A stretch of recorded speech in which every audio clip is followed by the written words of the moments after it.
Alright, Seth, here we are. You're on the left side of the screen, got Manny on the right side. And if you notice where I've put the circle on your hands, that circle is right around your back shoulder from stance, okay?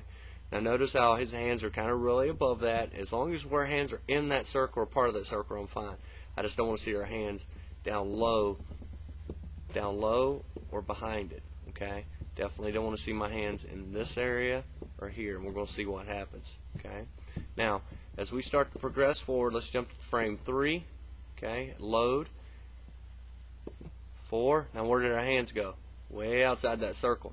Now look at his hands. I see how they're still inside that circle right there where that back shoulder. You see him slightly behind his back shoulder because his body's went forward slightly with his load and his stride.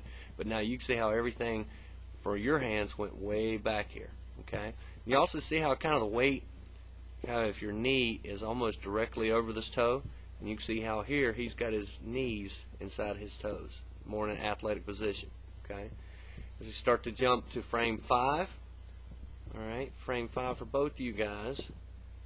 All right, now this is what we call connection. Okay, we should have back, head, shoulder, hip, and knee all in a line, and you're pretty close.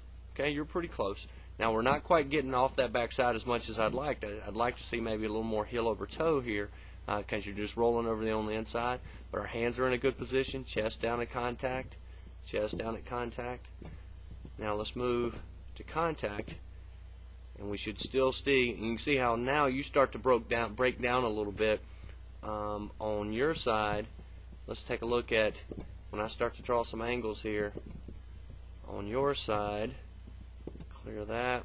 I go head, shoulder, hip, knee. All right. Now on Manny's side, I don't really need to change a whole lot because he's still in a straight line. Head, shoulder, hip, knee. Okay.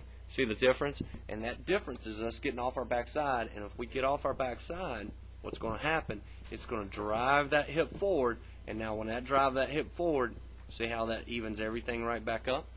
That's called getting behind the baseball and delivering our backside. Okay, great job with your hands on this. This lower half, we have to drive that back hip forward a little bit. Does that make sense? Very good.